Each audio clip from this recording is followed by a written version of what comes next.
کلام مقدس میں یوحنا رسول کی معرفت ہمارے خداوند کی انجیل اس کا دوسرا باب 18ویں اور 19ویں آیت آپ کے لیے پڑھ رہا ہوں۔ پس یہودیوں نے جواب میں اس سے کہا، تو جو ان کاموں کو کرتا ہے ہمیں کون سا نشان دکھاتا ہے؟ یسوع نے جواب میں ان سے کہا، اس مقدس کو ڈھا دو تو میں اسے 3 دن میں کھڑا کر دوں گا۔ یہودیوں نے کہا، 46 برس میں یہ مقدس بنا ہے اور کیا تو اسے 3 دن میں کھڑا کر دے گا؟ خداوند کی برکت اس کے پاک کلام کے پڑھے اور سنے جانے پر ہو، آمین۔ دعا مانگیں۔ خداوند یسوع مسیح میں ہمارے رحیم باپ، بڑی حلیمی اور عاجزی کے ساتھ تیرے حضور آتے ہیں۔ پاک روح کی معموریت عطا کر، اپنا پاک کلام عطا فرما، اپنے ادنا خادم کو برکت دے کہ یہ پیغام تیرے جلال کا سبب بنے، میں گھٹوں اور تو بڑھے، تیرا نام عزت اور جلال پائے، مسیح یسوع کے نام سے، آمین۔ عزیز بھائیوں اور عزیز بہنوں، خداوند یسوع مسیح کے مردوں میں سے جی اٹھنے کی جو یادگار ہے، آج اس سلسلے میں جس حوالے کا چناؤ میں نے کیا اس کی 2 آیتیں صرف آپ کے سامنے پڑھی ہیں، اور یہ پورا حوالہ جو ہے یوحنا رسول کی انجیل کے دوسرے باب کے 12ویں آیت سے 22ویں آیت تک ہے۔ مہربانی کر کے آپ ضرور اسے پڑھیے، پورا واقعہ جو ہے۔ اس واقعے سے پہلے کانہ گلیل میں ایک واقعہ رونما ہوا تھا شادی میں، اور اس واقعے کا انجام جو ہے وہ ان الفاظ میں ہوا تھا۔ کلام مقدس یہ فرماتا ہے کہ یہ پہلا معجزہ یسوع نے کانہ گلیل میں دکھا کر اپنا جلال ظاہر کیا اور اس کے شاگرد اس پر ایمان لائے۔ یہ وہ الفاظ ہیں جو کانہ گلیل میں رونما ہونے والے واقعے کے آخر میں بیان کیے گئے۔ لہذا پانی کو مے میں تبدیل کرنے کا معجزہ نشان کہلایا، اور اس نشان کا اثر یسوع کا جلال ظاہر کرنا تھا، اور جلال ظاہر ہونے کا نتیجہ یہ ہوا کہ اس کے شاگرد اس پر ایمان لائے۔ اب ذرا دیکھیے کہ آج جو حوالہ ہمارے سامنے ہے، یوحنا رسول کی معرفت ہمارے خداوند کی انجیل دوسرا باب اور اس کی 12ویں آیت سے 22ویں آیت تک، تو اس کا انجام کیا ہوا؟ کہانی یہاں کچھ یوں بیان کی گئی ہے کہ یسوع ہیکل میں سے صرافوں کو باہر نکالتا ہے اور یہودی اس سے نشان طلب کرتے ہیں۔ یسوع نے ان سے کہا، اس مقدس کو ڈھا دو تو میں 3 دن میں کھڑا کر دوں گا۔ اور 22ویں آیت میں اس ساری کہانی کا انجام ان الفاظ میں بیان کیا گیا ہے۔ پس جب وہ مردوں میں سے جی اٹھا تو اس کے شاگردوں کو یاد آیا کہ اس نے یہ کہا تھا، اور انہوں نے کتاب مقدس اور اس قول کا جو یسوع نے کہا تھا یقین کیا۔ یوحنا رسول 20ویں باب کی 31ویں آیت میں اس انجیل کے لکھے جانے کا مقصد بیان کرتے ہوئے یہ لکھتا ہے، یہ اس لیے لکھے گئے کہ تم ایمان لاؤ کہ یسوع ہی خدا کا بیٹا مسیح ہے، اور ایمان لا کر اس کے نام سے زندگی پاؤ۔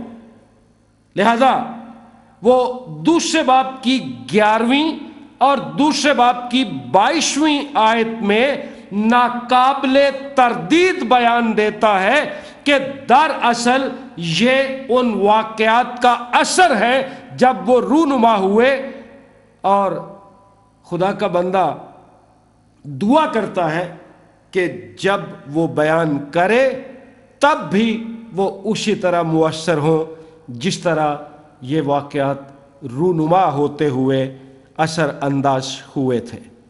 اور آج خداوند کے اس ادنا سے خادم کی بھی یہی دعا ہے کہ جب خداوند میں تیرا کلام سناؤں تو تب بھی یہ اسی قدر مؤثر ہو کہ بہت سے ایمان لائیں۔ میرا خیال ہے کہ لوگوں کے ایمان لانے کا سبب یہ تھا کہ ان واقعات میں خداوند یسوع کا جلال ظاہر ہوا۔ ذرا تیاری دیکھیے کیا ہوئی۔ 13ویں اور 14ویں آیت یسوع کے اس عمل کی تیاری ہے، یعنی کہ یہودیوں کی عید فصح نزدیک تھی اور یسوع یروشلم کو گیا۔ اس نے ہیکل میں بیل اور بھیڑ اور کبوتر بیچنے والوں کو اور صرافوں کو بیٹھے پایا۔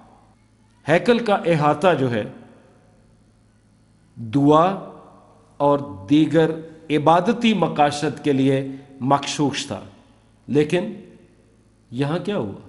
یہاں بیلوں بھیڑوں کے طویلے اور کبوتروں کے پنجرے پڑے ہوئے، بیچنے والے وہاں گاہکوں کے انتظار میں بیٹھے ہیں، صراف بھی وہاں موجود ہیں تاکہ جب زائرین آئیں تو ان کی کرنسی جو دوسرے علاقے کی تھی وہ مقامی کرنسی میں تبدیل کر سکیں اور آنے والے خریداری کر سکیں۔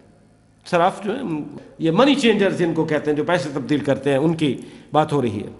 اور اس طرح کے سیٹ اپ سے کہ لوگ عبادت کرنے کے لیے آ رہے ہیں، صراف وہاں موجود ہیں، بیل وہاں موجود ہیں، بھیڑیں وہاں موجود ہیں اور کبوتر وہاں موجود ہیں۔ ظاہر کیا کیا جا رہا ہے کہ ہم لوگوں کی مدد کے لیے بیٹھے ہیں، کہ لوگ دور دراز سے آتے ہیں، وہ اپنے ساتھ بھیڑ اور بیل تو نہیں لا سکتے، جب وہ آئیں گے تو انہیں مشکل نہ ہو تاکہ وہ یہیں سے خریداری کریں اور خدا کے حضور قربانی گزرانے۔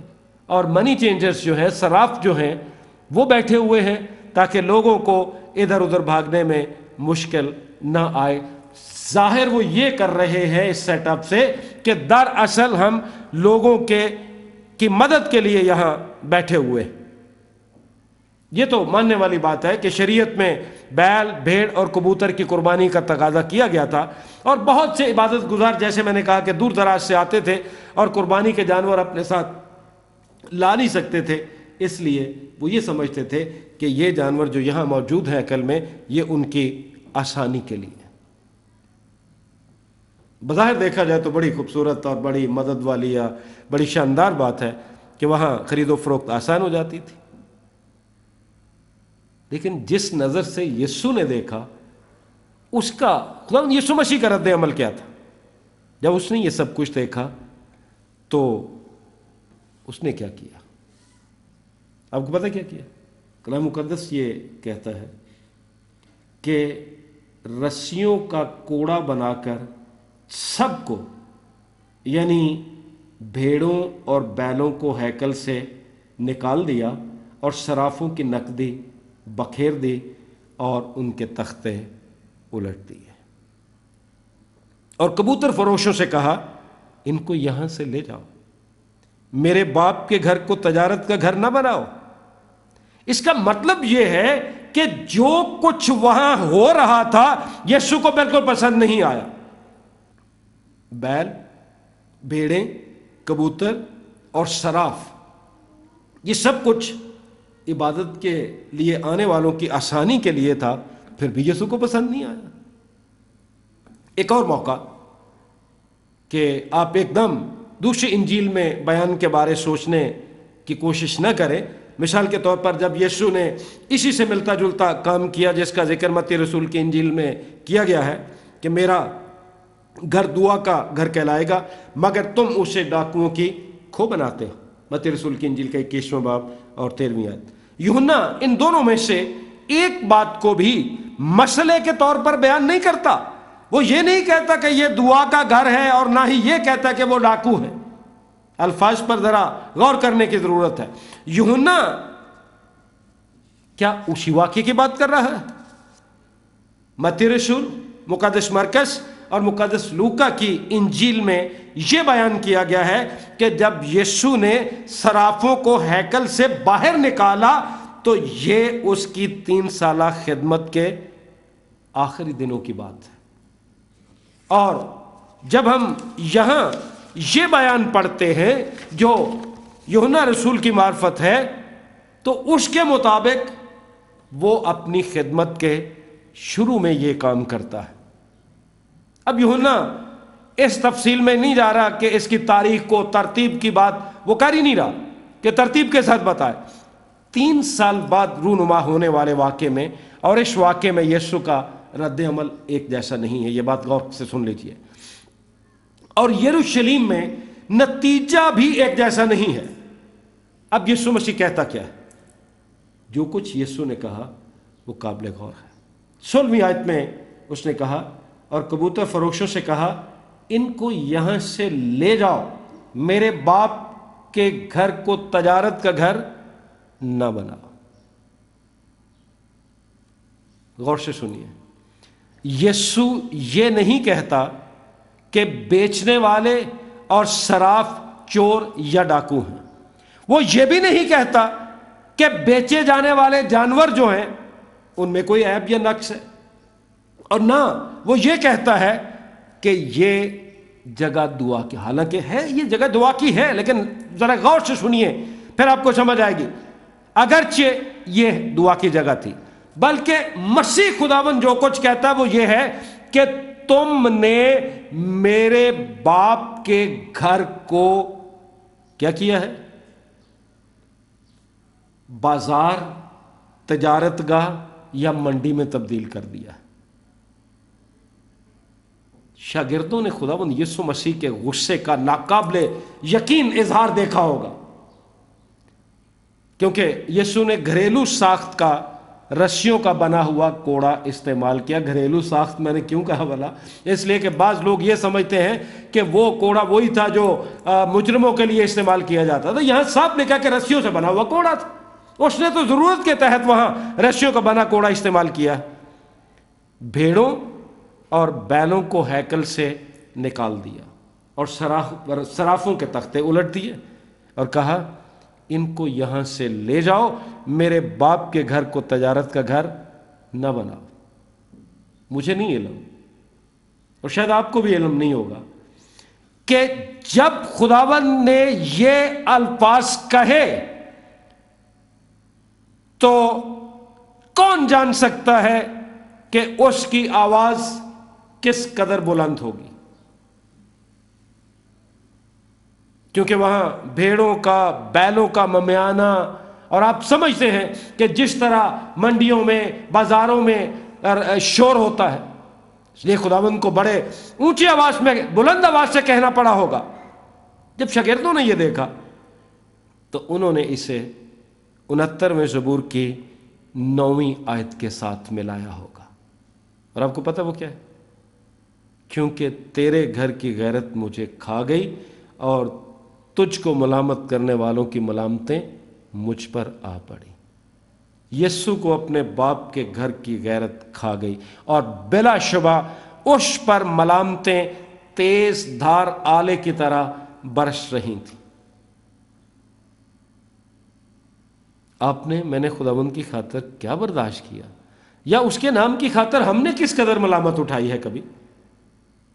اب یسوع کو آپ غور سے ذرا سنیے کہ یسوع کو غصہ کس بات سے آیا. کیا آپ کو معلوم ہے؟ جس موازنے کی طرف یسوع نے اشارہ کیا تھا وہ موازنہ یہ تھا، میرے باپ کا گھر اور تجارت کا گھر. خداوند نے کہا کیا تھا؟ کہ میرے باپ کے گھر کو تجارت کا گھر نہ بناؤ. میرے باپ کا گھر، اس کا مطلب یہ تھا کہ یہ گھر میرے باپ کو جاننے، اس سے محبت رکھنے اور اسی سے وابستہ رہنے کے لیے ہے، اور اس گھر میں اول درجہ جو ہے وہ میرے باپ کا ہے۔ یہاں سب سے بڑی خوشی اور خزانہ جو ہے وہ میرا باپ ہے۔ داؤد نے خدا کے گھر کے بارے یہ کہا تھا، تیری بارگاہوں میں ایک دن 1000 سے بہتر ہے۔ آسمان پر، پھر داؤد کہتا ہے 73ویں زبور میں، آسمان پر تیرے سوا میرا کون ہے، اور زمین پر تیرے سوا میں کسی کا مشتاق نہیں۔ اب آپ نے دیکھا کہ توجہ یا فوکس خدا کی بجائے تجارت پر منتقل ہو گیا تھا، اسی لیے مسیح کو کہنا پڑا کہ تم نے میرے باپ کے گھر کو تجارت کا گھر بنا دیا۔ یہاں ان لوگوں کا کوئی ذکر نہیں جنہیں جانوروں کی ضرورت تھی، یعنی وہ زائرین جو باہر سے آتے تھے، جو بھیڑیں اور بیل خریدتے تھے یا کبوتر خریدتے تھے، یہاں تو ان کا ذکر بھی نہیں ہوا۔ دراصل یہاں خداوند کے غصے کا تمام مرکز بیل، بھیڑیں اور کبوتر بیچنے والوں اور روپیہ پیسہ سنبھالنے والوں کی طرف ہے۔ یسوع ان کے دلوں میں جھانک سکتا تھا، جو مذہبی امداد کا لبادہ اوڑے ہوئے تھے۔ میں نے شروع میں کہا تھا کہ بظاہر وہ لوگوں کی مدد کے لیے بیٹھے تھے، لیکن اندر اپنا لالچ بھرا ہوا تھا، اور اس کو انہوں نے مذہب کا نام دے رکھا تھا، اسی لیے مسیح خداوند کو غصہ آیا تھا۔ بظاہر وہ دکھا رہے تھے کہ یہ بیل، بھیڑیں، کبوتر، صرافوں کے تختے زائرین کی مدد کے لیے ہیں، جبکہ حقیقت میں ایسا نہیں تھا۔ وہ تو اپنے کاروبار کی فکر میں تھے، بلکہ زائرین سے شاید قیمت بھی زیادہ وصول کرتے ہوں گے۔ در حقیقت یوحنا رسول 25ویں آیت میں یہ کہتا ہے کہ وہ آپ جانتا تھا کہ انسان کے دل میں کیا کیا ہے۔ بظاہر وہ مدد کے لیے بیٹھے ہوئے، بظاہر وہ بڑے لوگوں کے ہمدرد بنے ہوئے، لیکن یسوع دل کو پہچانتا تھا کہ ان کے دل میں کیا، کیونکہ ان کے دل میں روپے پیسے اور ریاکاری سے محبت تھی۔ اس نے دیکھا کہ یہ بازار، یہ منڈی، یہ تجارت گاہ اپنے آسمانی باپ کی رفاقت میں نہیں بڑھ رہی۔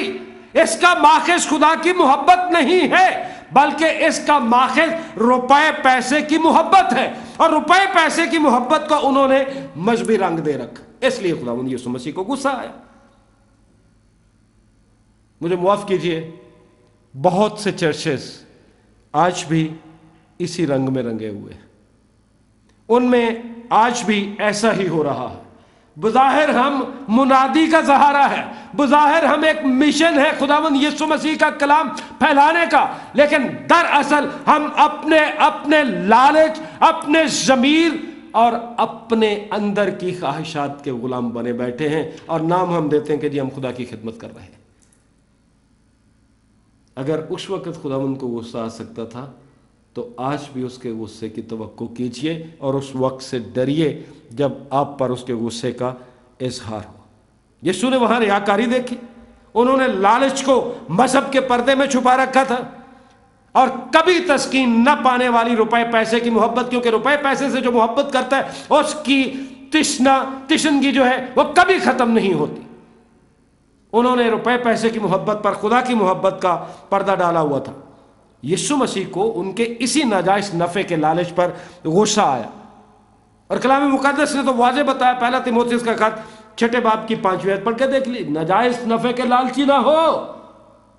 اور آج اگر خادم، مشنیں چلانے والے اور ایسے لوگ جو دعوت و خدا کی خدمت کا کرتے ہیں انہی کی طرح ناجائز نفع کے لالچی ہیں، تو ہم کون سا ان سے الگ کام کر رہے ہیں؟ ہم بھی وہی ہیں۔ یہ جو فریسیوں کی پوشیدہ شریعت تھی، یسوع نے اسے واضح کر دیا کہ فریسیوں کی شرعی ریاکاری کے پیچھے پیسے کی محبت تھی۔ یسوع نے فقیہوں اور فریسیوں سے کہا، کوئی نوکر 2 مالکوں کی خدمت نہیں کر سکتا، کیونکہ یا تو ایک سے دعوت رکھے گا اور دوسرے سے محبت، یا ایک سے ملا رہے گا اور دوسرے کو ناشیز جانے گا۔ تم خدا اور دولت دونوں کی خدمت نہیں کر سکتے۔ پھر مقدس لوکا ہی کہتا ہے کہ فریسی جو زر دوست تھے،